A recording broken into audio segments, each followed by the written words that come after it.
Today we're going to be checking out a video on SCP-913, aka Mr. Hungry. Drop a like on the video and subscribe because 85% of you guys aren't yet subscribed, and comment down below your favorite SCP. And with all of that being said, guys, let's jump right into it. Let's check out Mr. Hungry. His mouth to bite a hot dog. I got the and glizzy. suddenly freezes.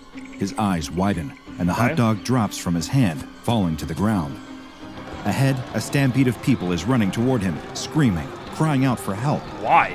Behind them, a man walks at an ordinary, casual pace. Zombie? But something is off. Is he a zombie? His eyes have a glazed, unfocused look to them, and he keeps shoveling random items into his open mouth, he's a zombie. swallowing them down.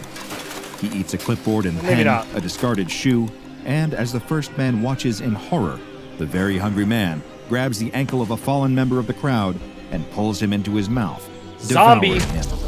Straight up zombie. The first man turns to run for his life, only to be knocked to the ground by the rest of the crowd, trying to escape. He's He done. struggles to climb back to his feet. He's done. And a hand reaches out to take his. When he makes it to his feet, he looks up and sees the hungry man pulling him in, mouth Bro's got that stretching titan open mouth. wide. The sky is a perfect, cloudless blue. The air is warm from the unbroken sunlight, but cooled to the perfect temperature by a gentle breeze. And there is a sense of electricity, excitement, and competition in the air. Throngs of people have gathered together in a makeshift arena, piled into plastic chairs and swarming around concession stands, all training their eyes on the arena's center. What are they here for? I don't know. Some sort of Olympic Games? A baseball tournament? A horse race? No, it's something greater. Something Hot dog eating meatier. contest? It is the annual Midsummer Hot Dog Eating Contest. Thank you. And locals and tourists alike are coming together to see where's just Joey who can Chestnut? cram the most pork or beef hot dogs Where's and Joey buns Chestnut, down bro? their gullets in front of a roaring crowd. The announcer makes his way to the front of the arena, standing with his arms wide in front of the long table behind him. As he calls out the names of this year's contestants, they file in, each taking his place behind the table. There is the previous year's champion, a burly man with a bushy beard and twinkling eyes.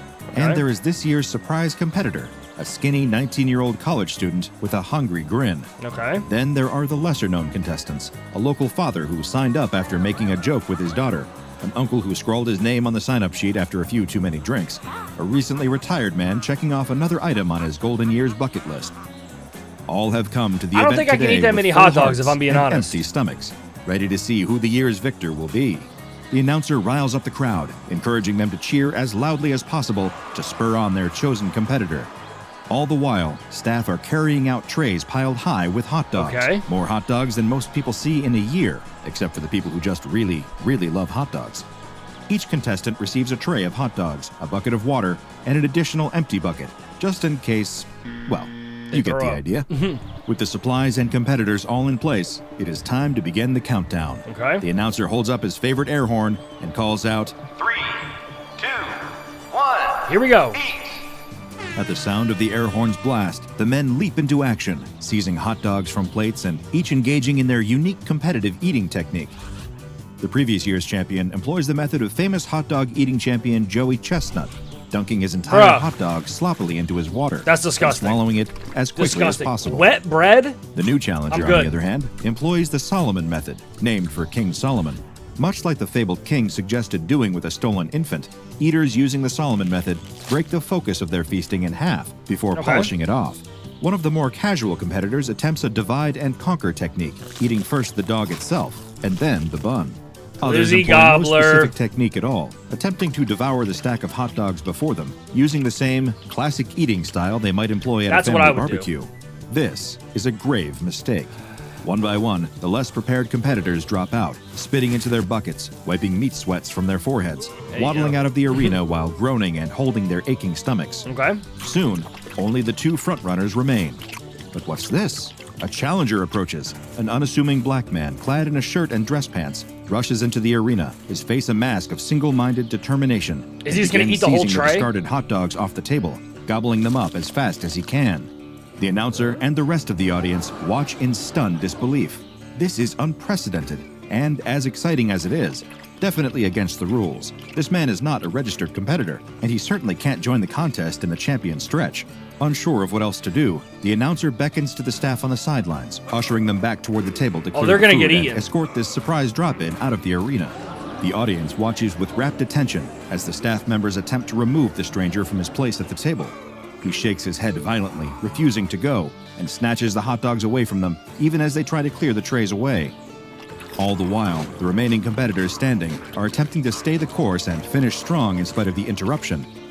The new, younger man collapses, slumping down onto the table in a hot dog-induced stupor. Okay. He has tapped out. The victor is the previous year's champion, Okay. with a staggering ultimate tally of Round of 38 applause. hot dogs. Damn. As 4 staff members work together to wrestle the stranger out of the arena, the champion steps forward to receive his trophy. The crowd roars as he holds up his arms, grinning ear to ear and basking in yet another win. The announcer can still see the staff struggling with the stranger out of the corner of his eye, but this crowd wants to see their champion crowned, and the show must go on. Indeed it must. So he grabs the Hot Dog King sash, the crown made from gold, well, Wow. gold-plated, hot dogs, and even the Hot massive dog gold trophy, baby. He crowns the winner, placing the sash over his shoulders. Then, as the music swells triumphantly, courtesy of the local high school marching band, the announcer holds up the trophy, sunlight glinting off its shiny surface. It represents so many things: achievement, celebration, the ability to eat just so much meat and not get sick. Pause. And now it is time for it to be awarded to the man who earned it. The announcer stretches his arms, handing over the trophy to Somebody's the contest getting bit. winner, when all of a sudden, another hand grabs hold of its handle, ripping it from the announcer's grasp. The stranger No way he has eats returned, somehow freeing himself from the multiple security guards who escorted him away, and he has taken the trophy for himself. But he isn't just attempting to crown himself the Hot Dog King. He's gonna eat it. No, this is not a simple coup de hot dog. He lifts the trophy up over his head, opening his mouth as wide as it will go, and Bro. tears the metal in half with a horrible screeching sound, shoving the pieces into his mouth, chewing and swallowing. By the time Yeah, the I'm announcer running. and the champion I'm recover out. from their shock enough to move again, the trophy is completely gone, vanished into the stranger's belly. After a day of seemingly impossible feats of feasting, the sight of this strange man consuming a truly impossible meal of metal is just too much for the already anxious crowd to take. The arena erupts into absolute chaos as people spill out of their seats en masse, fleeing the area. The champion, however, does not turn and run. He feels Okay. robbed of his victory. Though it may have occurred in an utterly bizarre But he's gonna fashion, find himself he won't messed up, stand bro. for this kind of disrespect. He has trained all year for this moment, only to watch his trophy be eaten right in front of him. He marches right up to the stranger and pokes him in the chest, demanding to know who he thinks he is. He's getting What bit gives right him now. the right to crash the hot dog He's getting eating bit right contest, now. interrupt the proceedings, and upstage his victory by chowing down on Right the trophy. now. The man doesn't answer him, so the champion continues to berate him, wagging his Biting finger his finger in his right face. off. The stranger's eyes follow the finger, and slowly he opens his mouth. Yep. There is a sudden chomp, and the champion Finger's gone, bro. screams, holding his hand to his chest, using his shirt to stem the bleeding. He turns to run with the rest Yep. of the crowd, but it's too late. The stranger's hand clamps down on his shoulder, holding him in place with a surprising strength. The only thing he sees before his life is snuffed out is the stranger's wide-open Bro, mouth. that's the before Titan everything mouth, goes bro. dark with another sickening chomp. All the while, the crowd's terror rises to a fever pitch at the horrible sight. They trample each other as they scramble to vacate the area, shoving strangers and loved ones alike out of the way in a bid to escape this mysterious equal-opportunity omnivore with an appetite for far more than just hot Yes. dogs. Some manage He's a to zombie. escape, running far enough from the arena that they can stop to catch their breaths and glance back at the ones who were not so lucky. Those who tripped and fell in the madness, who had the wind knocked out of them by an elbow to the gut from one of their neighbors, those with weak ankles or who hadn't tied their shoes carefully enough. Gotta tie your shoes, bro. All of these poor, unfortunate souls are next on the menu for the stranger. He devours them one by one, rarely even stopping to chew. As one surviving woman watching from a distance pulls out her phone to call 911, She's she done. can't escape noticing the parallels to the contest itself. The way the stranger eats with a singular focus on consuming as much as possible. There's no pause to enjoy the meal, but there is no sadism or malice in the act either. Just the sheer, undeniable drive to keep eating. The woman's call to the police is one of the strangest moments of her life. Oh, I can and imagine. utterly baffles the local police department. Ma'am, please calm down, one officer repeats again and again. What do you mean there's a man eating people? He's eating I people, mean bro. exactly what I said, she shouts. A man showed up at the hot dog contest and started eating people. Please, you have to do something. I think this is above our pay grade, miss. think it's a troll, Another right? officer chimes in. You think we should call, The Yeah. first officer trails off. Who? Who? The woman demands. But the line He goes hung dead up? before she can ask another Oh, question. hell no, The bro. police are clearly no help, and she isn't about to stick around and see just how big this stranger's appetite is. She tried to save the others, but now she needs to save herself. Hell yeah, she runs does. all the way home without another glance back. Meanwhile, the local police did make that mysterious call, and an SCP Foundation mobile task force is currently en route to the scene. Pulling up in the Ford By the time Transit. they arrive, the park is a ghost town, with nothing but the blood-stained grass and abandoned arena to suggest that something horrible ever happened here at all. But these aren't some bumbling local police officers who have no idea what to do with a man-eating anomaly. This team has seen enough bizarre sights to fill a lifetime. Oh, I can and imagine. another lifetime after that. They spy a trail of sticky red footprints leading away from the arena. At first, they assume that the substance is blood, but a closer examination reveals that it is, in fact, ketchup. They track the savory footprints away from the scene of the day's unsavory events, following them to a nearby warehouse. Judging from the scattered wooden beams, rustling metal, and boarded-up windows, this place has been abandoned for some time. It's a major A perfect hideout. place for an anomaly to hide away. Thank you. If they weren't certain, the sound of someone inside biting through sheets of metal is plenty of indication that this is the right place. With no time to waste, they break down the door of the warehouse, weapons drawn and ready. They follow the sound of the chewing, splitting up to apprehend the subject from all available directions. The shriek of tearing metal echoes through the building, bouncing off the walls and creating a cacophony that is difficult to track. They do their best to follow the sound, but quickly veer off in separate directions in an attempt to cover as much ground as possible. One operative confronts the stranger just as he is reaching for another piece of metal. He watches as the man takes a massive bite out of the steel, a bite that should have shattered his teeth and broken his jaw. You don't care. Instead, a cartoonish bite mark is taken out of the metal. He approaches the stranger, who, upon locking eyes with him, begins to shake his head, still chewing.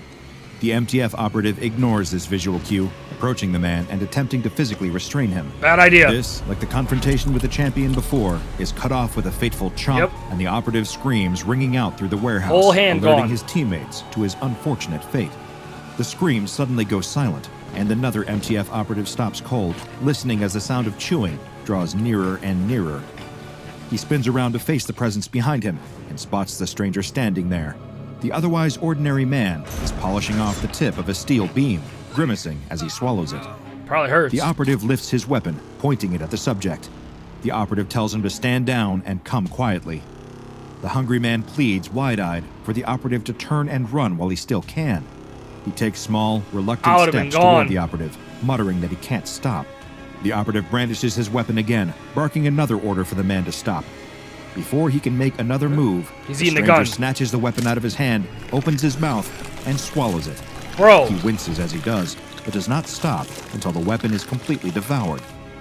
All at once, he lets out a loud belch. His What knees is this buckle, SCP? and he slumps to the ground. He rubs his stomach, wipes his brow, and sighs heavily. "I'm so sorry about that. I was just so hungry I couldn't help it." The man shakes his head sadly. "I hope you can get a new weapon. And I'm sorry about your friend, too." "You said you couldn't help it. Why'd you stop?" The stranger He's full. shrugs, sighs again, and simply says, "Well, because I was full." After a bit of convincing, Bro, and a test what confirming that the the subject's hell? strength and bite force has returned to ordinary human levels, the remaining mobile task force agreed to bring him into Foundation custody As unharmed, he should have. though restrained. They pile into one of the SCP Foundation's trademark unmarked vans and set off toward the nearest Foundation site. About 1 hour into the trip, the subject begins to lament his growling stomach, asking if they could possibly stop somewhere for a bite to eat. Ordinarily, this is against protocol, but after what happened to their teammate, the task force members aren't taking any chances. Stop at McDonald's, bro. They pull into a fast food drive-thru and permit the subject to order whatever he wants. They'll declare it as a business expense later. Absolutely. 5 burgers, 5 fries, 5 tacos, 5 pies, 5 cokes, 10 tater tots, 10 tenders, 5 shakes, 5 pancakes, 5 jalapeno poppers, and 5 baked potatoes later, the task force successfully reached the Foundation site with their newest subject, SCP-913. SCP-913 appears to be an average African-American man around middle age. Though his appearance is completely ordinary, his metabolism is unnaturally fast. Okay. He requires the recommended daily caloric intake for an average human being every 2 hours, Holy and has shit. an unusually high internal temperature, though the specific number has been redacted from his official file. If he does not meet his calorie requirement for a given 2-hour period, he will enter a trance state Where in he which he eats is anything. unable to control himself. In this state, he will break down and ingest any solid matter in his line of sight. Wow. This includes matter that would ordinarily be indigestible, including wood, plastic, and metal. In this state, his appetite does not distinguish between living and non-living subjects. When he is in this hunger-driven state, he is aware of all his actions, but cannot stop himself, even when he eats dense materials that cause him extreme discomfort. If this state hits while the subject is sleeping, he will be forced awake. In addition to his anomalous appetite, SCP-913 can rend objects at an estimated force of 3,000 newtons and can bite objects with an estimated force of 5,000 newtons when eating them. Shit.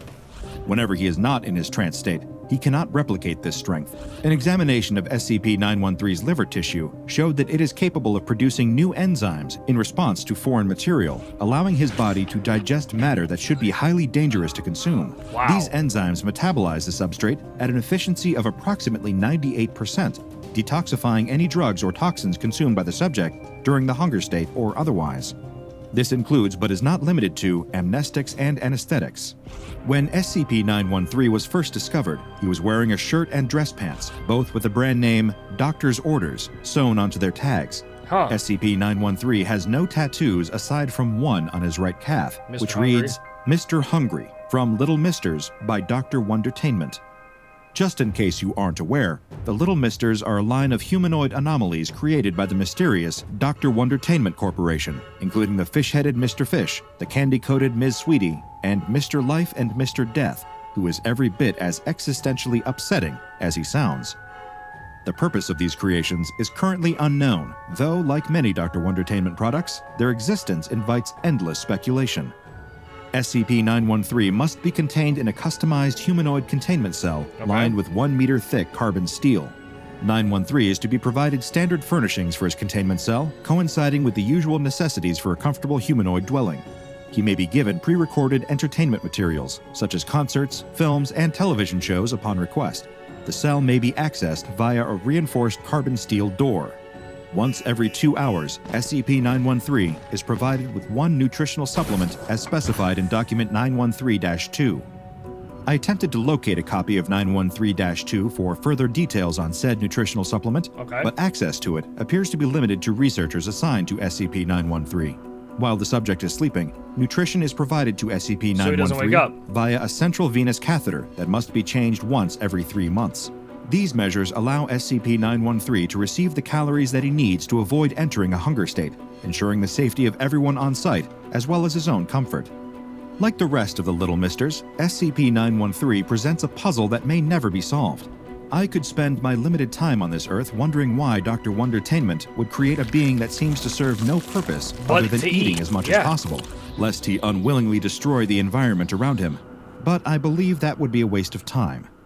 Why does Dr. Wondertainment do anything that they do? Why create a woman who can turn men into candy soldiers? Why create an ordinary man with a fish head, a tiny top hat, and a Boston accent?